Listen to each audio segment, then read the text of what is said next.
Dan itu punya efek yang luar biasa ya untuk tubuh kita ya kalau dipakai tiap hari. Jadi maksudnya dipakai itu maksudnya kita konsumsi tiap hari. Ya, dalam jumlah tidak berlebihan insya Allah aman saja ya. Karena kita biasanya kayak begini kan takutnya luar biasa. Kita tuh kadang-kadang saya bilang apa ya? Keterlaluan agak sedikit over ketakutannya gitu loh. Ya, terutama mungkin memang ada berita-berita yang menyebutkan tentang misalkan rempah-rempah, rimpang ini apa bikin masalah ini tuh segala macam. Ya, tapi kalau Anda makanya saya bilang bikin sendiri aja. Anda bikin sendiri di rumah, beli sendiri, minum sendiri itu jauh lebih baik daripada kalau seandainya Anda ragu gitu loh. Karena sampai detik ini pun menurut saya gak ada orang keracunan minum jahe. Gak ada. Gak ada orang keracunan minum kunyit gitu loh. Ya. Kalau dikonsumsi dalam jumlah yang cukup tidak berlebihan, insya Allah aman saja. Makanya biasanya patokannya kan jempol, kelingking, telunjuk gitu-gitu aja. Ya. Dan itu efeknya luar biasa. Ya. Dari mulai apa? Dari mulai imun, ya, sistem kekebalan tubuh kita, sistem hormon kita, organ kita, semua perlahan-lahan mereka diperbaiki. Inilah esensi tanah itu, Bapak sekalian. Ya, kalau kita membahasnya dari sudut pandang tumbuhan. Ya, saya kira mungkin itu. Baik, sudah setengah 12. Ada waktu beberapa menit ke depan. Mungkin kalau ada yang mau bertanya, saya persilakan. Terima kasih kepada Bapak Dr. Zaidul Akbar. Kepada jamaah atau hadirin yang mau bertanya, berapa sesi masih gitu? Berapa pertanyaan? Ada setengah jam lagi ya. Oke, Bapak, monggo.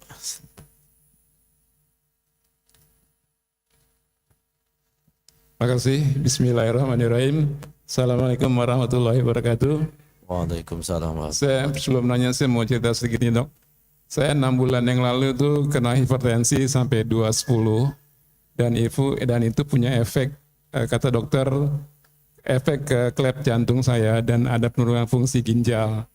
Dan saya berobat ke spesialis jantung, diminta untuk minum obat penurun darah tinggi sampai akhir hayat. Beliau mengatakan itu. Dan saya sebenarnya tidak mau, Dok, minum obat sampai akhir hayat ya, karena saya pernah dengar juga Ustadz pernah mengatakan di YouTube, sebenarnya kalau kita minum obat itu jualin, karena Allah menciptakan banyak sekali alternatif yang diturunkan di bumi ini gitu. Dan kedua, saya pernah berhenti minum, tapi berefek kepada kondisi tubuh saya, Dok. Jadi kayaknya saya jadi edik gitu, jadi ketergantungan. Yang saya tanyakan gimana, Dok, ya, kalau menurut dokter kalau saya berhenti obat jantung itu atau hipertensi itu secara mendadak, katakanlah seperti itu, menurut dokter itu gimana? Karena saya nggak mau minum obat dan saya tidak mau menjolimi diri sendiri. Dan yang kedua adalah ini, Dok, tadi dokter mengatakan bahwa sebenarnya penyakit itu salah satu faktornya itu karena perasaan yang terjolimi gitu atau teraniaya. Jadi dokter kasih contoh, kita makan emping satu aja itu sebenarnya tidak ada pengaruhnya gitu. Karena faktor isi marah-marah dan segala macam jadi asam urat gitu kan. Nah, pertanyaan saya adalah apakah ketika kita misalnya makan sudah baik, konsumsi segala sesuatu sudah baik, tapi karena ada faktor perasaan yang menjolimi kita, gitu akan potensi untuk kita jadi sakit gitu, Dok. Gimana menurut dokter? Terima kasih. Assalamualaikum warahmatullahi wabarakatuh. Baik, bismillah. Jadi gini, dalam protokol pengobatan darah tinggi yang ada sekarang pun, sebenarnya ada satu yang mungkin sering terlupakan, tapi itu memang jarang dipakai. Ada, cuman setahu saya juga nggak terlalu diaplikasikan, yaitu lifestyle changing bahasanya di situ. Lifestyle changing, perubahan pola hidup bahasanya begitu. Sebelum masuk ke, Bapak tinggal buka kok di internet itu ketahuan itu protokol misalkan pengobatan hipertensi berdasarkan apa, itu ada tuh. Nah itu bab pertamanya pasti lifestyle changing. Ya. Nah pertanyaan saya sekarang, kalau kita lihat lifestyle sebenarnya yang perlu kita perbaiki itu dari sisi apa? Nah ada dua di situ yang mungkin kita atau mungkin saya garis bawahi. Yang pertama dari kepasrahan, ya, dari kepasrahan atau mungkin dari keikhlasan kita atau dari keyakinan kita. Ya, maksudnya gimana? Cobalah mulai pengobatan itu dengan cara kita berdiskusi dengan Allah. Bisa. Bapak sholat, perbanyak sholat sunnahnya. Misalkan Anda doa, ya minta sama Allah diberi petunjuk, ya obat-obatan apa, terapi apa. Nanti Allah akan kasih petunjuk. Jadi akhirnya muncul ketenangan. Itu dulu yang penting, yang pertama. Ya mulai dari situ dulu. Ya. Kalau itu gak dimulai, biasanya tadi mungkin akan cemas gitu kan. Apalagi dengan kalimat-kalimat atau kata-kata yang ya kita maunya nggak gitu tapi keadaannya begitu yang Bapak bilang tadi itu, ya minum obat segala macam. Dan mungkin saya perlu luruskan, saya kayak saya nggak pernah ngomong minum obat itu zolim, enggak lah ya. Tapi kalau bisa bahasa saya itu adalah kita coba yang alami dulu lah gitu loh. Puasa, makanya tadi bab yang saya jelaskan tadi tentang lifestyle changing itu, misalkan tadi di sini adalah poinnya misalkan Bapak apakah masih tinggi asupan gulanya misalkan? Paham maksudnya? Asupan gula tinggi nggak? Tahu asupan gula? Dalam bentuk misalkan? Ya kalau saya jarang minum teh manis, Dok. Dari dulu saya nggak terbiasa minum teh manis. Enggak. Kalau dalam bentuk misalnya kayak gorengan gitu atau bakwan atau apa, memang saya suka sih Ya makan itu. Itu kan gula, Pak. Iya. Itu maksud saya. Kalau itu nggak diubah, itu Bapak nggak mau mengubah, ya harus minum obat memang. Tapi kalau Bapak mau ngubah itu, ya saya jelaskan tadi kan, kalau mau makan gula, carilah gula yang sehat, ya, yang masih ada seratnya, umbi-umbian misalkan. Pertanyaan gorengan tadi misalkan kan sudah dua tuh, udah Bapak dapat gulanya, yang kedua dapat minyaknya, gitu loh. Itu bahasa lifestyle changing kan di situ sebenarnya. Kadang-kadang kita nggak sadar itu yang nggak mau diubah, ya. Kita harus minum obat dan merasa dengan minum obat ini terbebani. Padahal kalau ini diubah, ya sebenarnya itu menjadi peluang yang sangat besar untuk Bapak bisa sehat dan normal. Kadar tekanan darahnya itu. Jadi itu dibenerin dulu. Jadi mulai dari hati dibenerin dulu, ikhlaskan. Ya Bapak kerjanya bagian apa? Aku tak bagian pemeriksaan nih. Saya kebetulan di kampus Al Azhar sini, saya juga mengajar juga dan ada di Mengajar jurusan apa? TIK, Dok. Teknologi Informasi. Oh, teknologi informasi. Oke, itu nanti kapan-kapan kita ngobrol. Karena darah tinggi itu ada relate dengan sesuatu. Ya, saya nggak ngomong itunya deh, saya ngomong fisiknya aja sekarang. Jadi, yang pertama itu. Yang kedua saran saya adalah tadi, ya benerin makan. Ya, jadi 3 aja saya minta Bapak kurangi atau hindari. Ya, yang pertama itu semua jenis produk yang menggunakan minyak goreng. Di stop dulu. Ya. Yang pertama itu. Yang kedua, semua yang menggunakan gula pasir. Kedua. Yang ketiga, semua yang menggunakan terigu. Itu aja dulu. Bapak kerja ini tuh insya Allah nanti petugasnya si insulinnya perlahan-lahan akan stabil dia. Karena biasanya di darah tinggi pun nggak jauh-jauh dari insulin resisten, nggak jauh-jauh dari situ dia. Gula yang berlebihan. Itu benerin pola makannya. Kemudian baru masuk katakanlah dengan misalkan mau pakai apa kan gitu. Ya, kalau Bapak tanya obatnya mau di stop atau enggak, saya nggak mau komen. Itu terserah Bapak. Yang saya mau ajarkan cara hidup sehatnya aja. Ya, jadi banyak sebenarnya cara atau mungkin mungkin produk yang kita bisa pakai untuk nurunkan tekanan darah. Paling gampang air kelapa, paling gampang. Air kelapa. Mau tua, mau muda, terserahlah, pokoknya air kelapa. Ya, itu yang pertama. Dan apalagi habis itu, wah banyak sekali sayur-sayuran, herbal-herbal segala macam. Cuman ada cumannya tadi. Kalau was-wasnya muncul terus, tidak bisa. Ya, makanya kata di awal tadi saya katakan kepasrahan.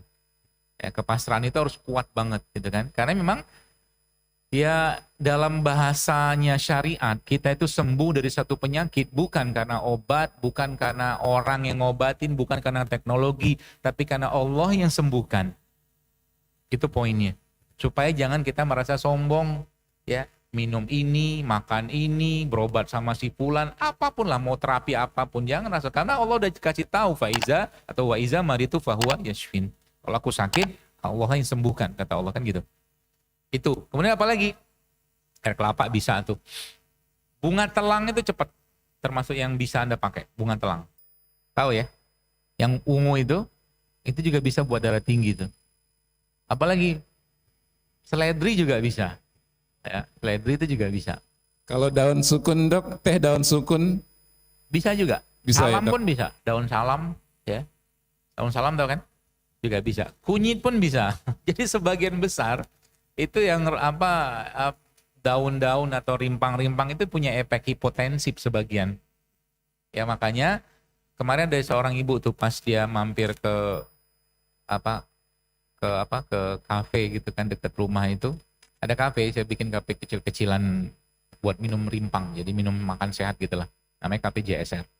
Dia mampir situ, dok, saya tanya saya habis minum telang dia bilang, ini saya sakit, dia bilang, pusing saya, dia bilang, ya itu saya bilang, ya karena telang itu, bunga telang itu punya efek hipotensif juga, sehingga lagi kondisi ibu lagi darahnya mungkin lagi turun atau enggak, ya turun lah gitu kan, ibu nggak makan juga, ibu minum itu makin turun dia, sehingga biasanya kalau telang itu saya nggak biarkan dia sendirian. Kadang-kadang saya kasih jahe, kadang-kadang saya kasih serai, kadang-kadang saya kasih pandan. Kalau minum telang. Seperti itu. Ya. Gitu, daun salam bisa, seledri bisa, tadi mungkin telang bisa, pegagan juga bisa, teh pegagan itu atau mungkin pegagan tahu ya. Ada rumput bentuknya kayak otak itu. Ya biasa di Sunda, orang Sunda sebutnya antanan. Ya, itu juga bisa tuh. Banyak banget ya. Itu. Kemudian bekam juga bagus untuk tensi. Ya. Nah, sampai kapan? Ya Bapak lihat sendiri aja nanti.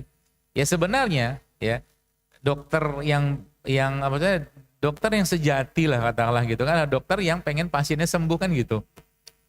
Kondisi ilmu pengetahuan atau ilmu pengobatan modern sekarang ya memang kalau membahas tentang darah tinggi kan mentok. Dalam artian kalau sudah kena darah tinggi harus minum obat seumur hidup. Teorinya begitu. Ya, tapi kan teori Allah kan belum tentu. Itu menurut saya. Ya, bisa saja. Karena tadi saya katakan, dokter yang baik adalah dokter yang menginginkan pasiennya sembuh. Kalau Bapak bisa sembuh kan alhamdulillah. Seperti itu. Gitu ya Pak ya. Jadi nanti misalkan Bapak sudah mulai puasanya dikencengin, ya jalan pagi, nggak usah olahraga yang kencang-kencang, jalan aja. Kalau Anda bisa jalan setengah jam aja tiap hari udah luar biasa bagus itu. Setengah jam. Atau sekitar 6.000 sampai 8.000 langkah lah. Ya. Seperti itu. Dan jam biologis tubuh kita jangan dilanggar. Waktunya tidur. Karena itu efeknya besar sekali. Ya, jadi Nabi juga mengajarkan, Nabi kita tuh mengajarkan waktu tidur, waktu terjaga. Kan surat Al-Muzammil sama Mudatsir itu kan menjelaskan kapan bangun, kapan terjaga. Atau kapan kita tidur. Ya, seperti itu. Begitu Pak, mudah-mudahan Allah sehatkan Bapak. Insya Allah. Nah yang kedua, ya kan? Yang kedua apa tadi? Terlupa. Jadi sebagus apapun konsumsi kita, tapi karena ada faktor di luar katakan tadi kan dokter juga menyampaikan misalnya istri suka marah-marah yang bikin kesal gitu kan, kita makan embing satu pun akan kena asam urat gitu. Jadi sebenarnya lebih banyak faktor eksternalnya itu ya dok ya, yang istri suka ngeselin, marah-marah gitu kan, yang jadi gimana dok solusinya dok kalau seperti ini dok, kita udah makan sehat gitu dok ya. Sementara di eksternal tuh begitu terus gitu. Jadi gini. Mohon maaf dok pertanyaannya dok. Tidak apa-apa. Ini bagus pertanyaan. Jadi gini pertanyaan. Kita ini kan membawa, ibarat kata kita menerima koper dari orang tua kita. Koper. Koper itu siapa? Genetiknya kita. Ya. Isi koper itu macam-macam kan. Ada sifat, ada kelakuan, ada macam-macam lah. Koper. Bahasa koper aja biar gampang. Ya. Nah, koper ini ada kalanya nggak tersusun dengan rapi, dia berantakan di situ. Ya, ada kelemahan-kelemahan orang tua kita yang diwariskan kepada kita. Ya, sehingga nanti itu bisa jadi jebakan, lagi-lagi jebakan bagi diri kita, bahkan ke kesehatan kita kalau kita tidak tanggulangi atau tangani dengan keimanan. Contoh nih. Dia membawa koper nggak ketidakpercayaan dirinya dari orang tuanya, ya, tidak sempat belajar agama sehingga nggak pede-pede dia orangnya, ya, dari keluarga ayah aku nih siapalah, keluarga apalah, gitu-gitulah. Padahal dalam Al-Quran kan kalau dijelaskan inna akramakum indallahi atqakum, Bahwa sesungguhnya yang paling mulia di sisi Allah itu adalah orang yang bertakwa. Nggak ada urusan dengan nasabnya dia.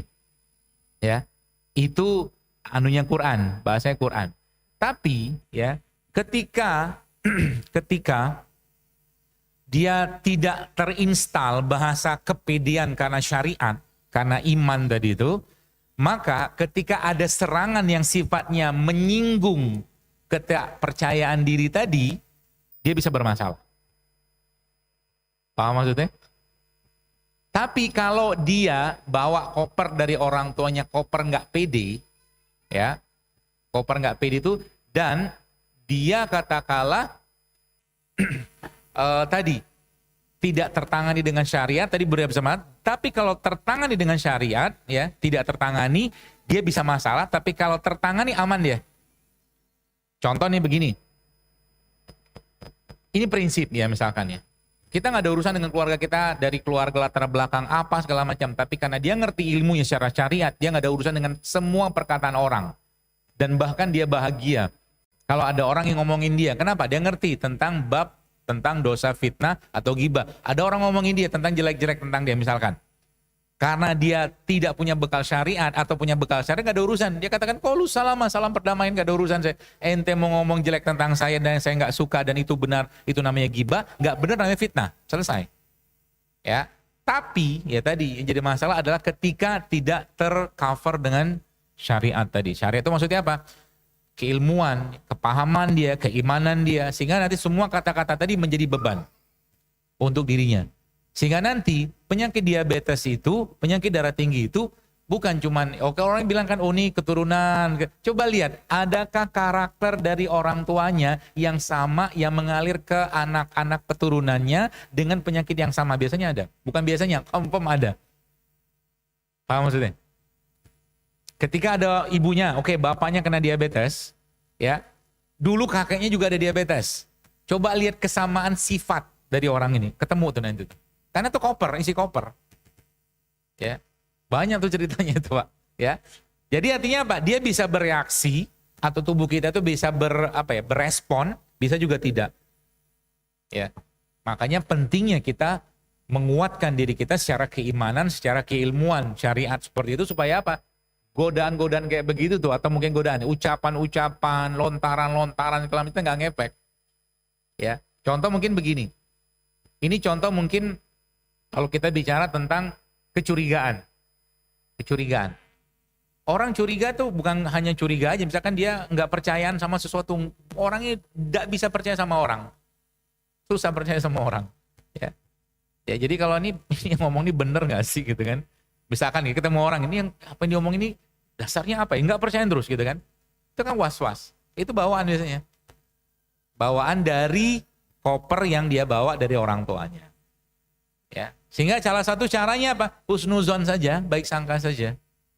Ya, termasuk tadi kalau kita bicara emping-empingan tadi, bagi orang yang nggak bawa koper nggak ada masalah. Yang nggak bawa koper penindasan, ya nggak masalah. Tapi yang bawa koper masalah itu. Jadi kalau misalkan istrinya ngomong kayak begitu atau pasangan yang ngomong waktu dia makan, bisa jadi masalah untuk dia.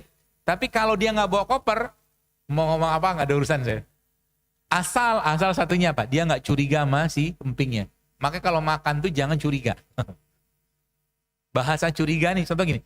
Anda mau makan sesuatu, Anda mau minum madu misalkan, belum minum sudah curiga. Jangan-jangan nih bisa bikin gula darah saya naik. Itu curiga. Itu mungkin bisa jadi pada tahap tertentu dia tidak menyebabkan gula darahnya naik, tapi was-wasnya berkembang terus. Oke, lihat surat An-Nas. Ya, surat An-Nas itu bukan lucu, tapi luar biasa menurut saya. Menarik sekali. Kenapa? Kan surat Al-Falaq, Qul a'udzu birabbil falaq. Qul a'udzu birabbil falaq. Kita berlindung kepada Allah, ya. Satu kali kita ngomong di situ Rabbil falaq. Dari apa? Min syarri ma khalaq. Sekali kita nyebut Allah untuk urusan kejahatan subuh. Tapi surat An-Nas 3 kali kita nyebut nama Allah, ya. Qul a'udzu birabbin nas, malikin nas, ilahin nas. 3 kali. Untuk apa? Untuk berlindung syarril waswas.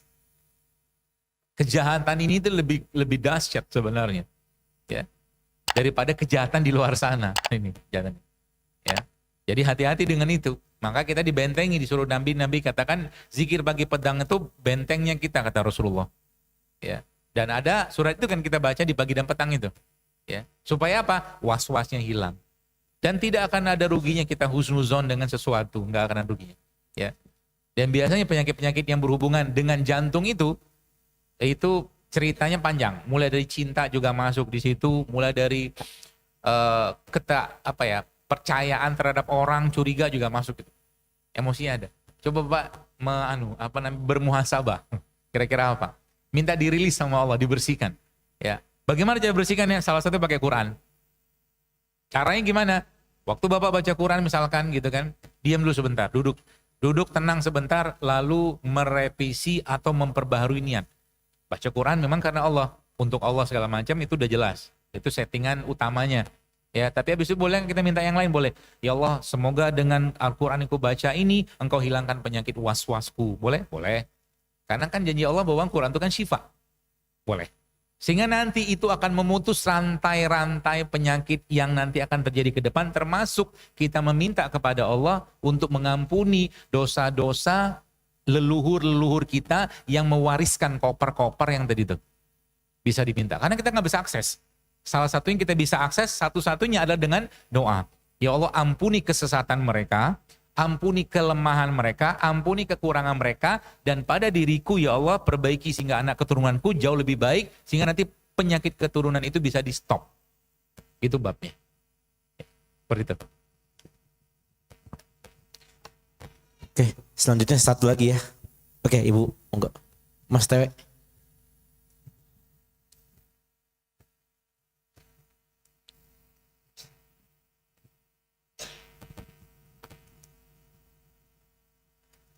Assalamualaikum warahmatullahi wabarakatuh. Terima kasih dikasih kesempatan sekali lagi tanya.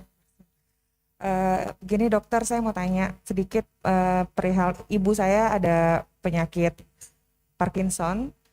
Mau tanya kiat apa sekiranya untuk Parkinson yang mungkin dokter Zaidul juga tahu penyakit Parkinson seperti apa, minta kiat khusus mungkin untuk ibu saya untuk Parkinsonnya. Lalu kedua, beliau ada GERD, di mana saya melihat sering lihat di postingan ataupun di Instagramnya Dokter Zaidul adalah rempah-rempah yang dokter sharing, yang rempah-rempah yang minuman seperti itu ada beberapa, banyaknya ada jahe merah, campuran jahe merah atau misalnya seperti lada hitam gitu. Nah, pertanyaan saya, apakah jahe merah itu bermasalah dengan GERD ibu saya? Atau mungkin kalau sedikit boleh, karena pernah dokternya beliau menyampaikan ibu saya bermasalah di GERD itu karena salah satunya ada mengkonsumsi jahe, seperti itu. Nah, sedangkan yang saya tahu jahe merah itu baik sebenarnya. Jadi minta masukannya, Ustadz gimana, apakah memang jahe merah itu bermasalah untuk GERD? Dan umbi-umbian dokter pernah menyampaikan ibu saya boleh makan umbi-umbian tapi tidak boleh terlalu banyak gitu karena mengandung gas, itu dia tadi seperti itu. Nah, itu aja sih. Terima kasih dokter, jazakallahu khair. Assalamualaikum. Yang pertama tentang Parkinson ya. Maksudnya apa yang bisa dilakukan gitu, terapinya apa gitu.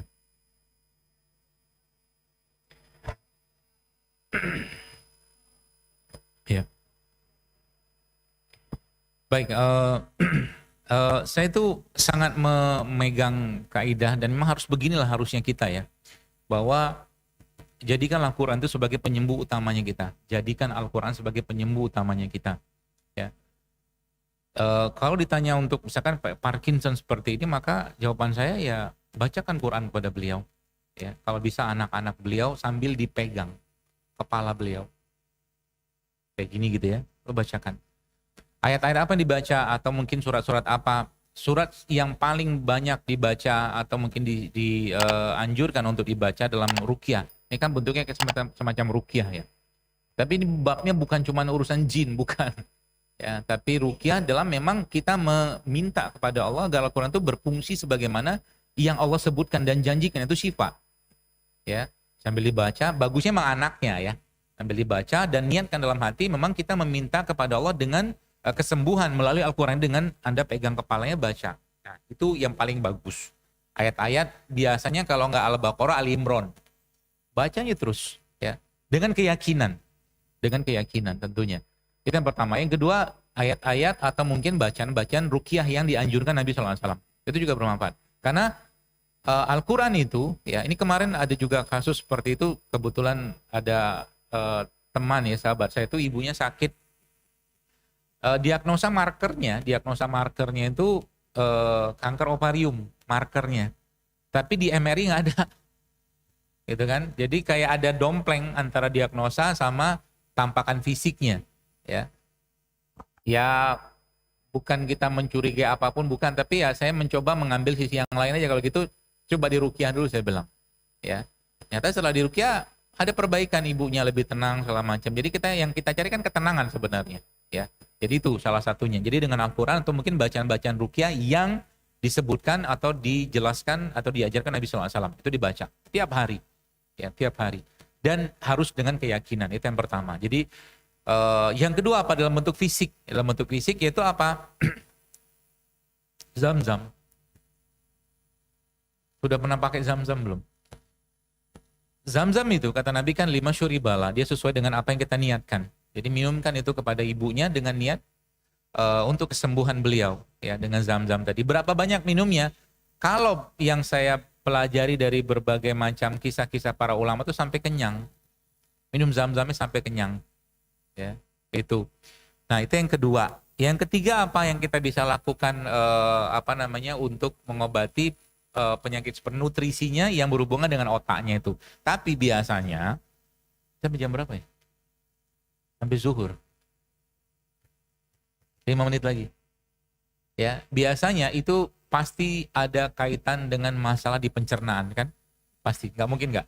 Itu biasanya satu paket. Ya, makanya benerin perutnya dulu atau sekalian ngasih nutrisi ke otaknya. Nah, benerin perutnya pakai apa? Yang paling gampang saya lakukan biasanya saya kasih sumber-sumber kolagen atau amilum. Sumber kolagen bisa dapatkan misalkan ya dari sarang walet. Bisa.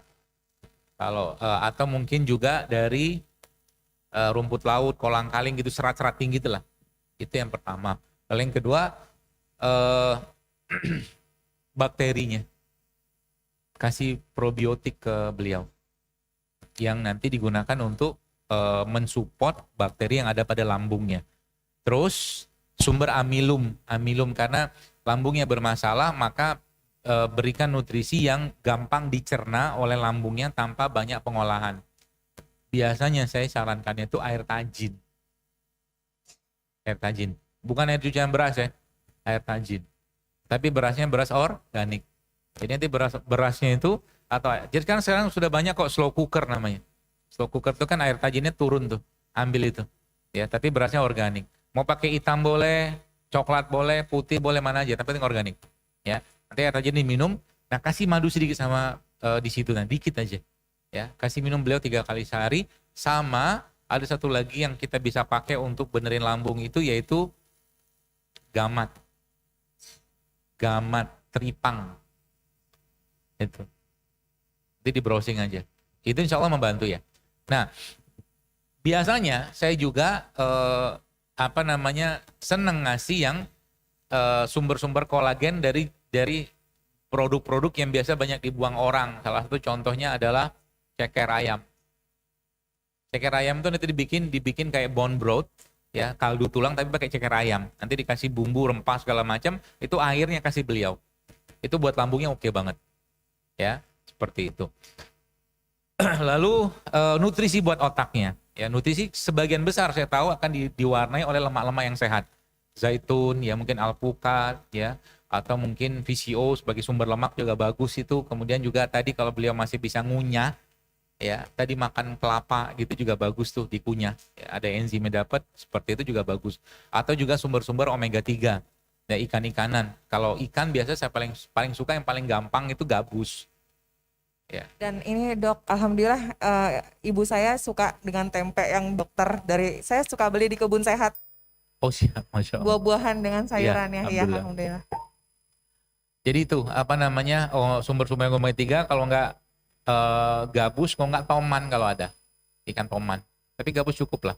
Ya, itu sumber albuminnya, proteinnya juga, sama sumber omega 3-nya juga. Ya. Saya kira mungkin itu, sama beberapa jenis kacang-kacangan setahu saya juga bagus. Nah, tadi pertanyaan tentang jahe itu sebenarnya yang nggak semua orang. Ya, jahe itu sebenarnya bukan, justru malah tergantung sudut pandang kita ngobatin penyakit. Kalau saya gitu sebenarnya. Ya, kalau di dunia medis modern kan kita tahu yang namanya orang asam lambungnya diturunin. Nah, kalau di dunia yang lain ada juga kita bahas tentang bagaimana sifat dari suatu produk tumbuhan, ya, sesuaikan dengan tubuh kita. Contoh mungkin paling gampang begini, ketika kita bicara orang yang kena asam lambung, kondisi badannya dingin, ya, maka jahe masuk supaya nggak terlalu kuat jahenya. Jangan pakai jahe merah, jahe gajah aja, tambahin pandan karena jahe merah itu lebih pedes, ya. Jadi jahe gajah aja, tambahin pandan, ya. Seperti itu. Jadi tergantung sudut pandang. Silakan aja masing-masing ya, dan tergantung keyakinan kita juga. Demikian.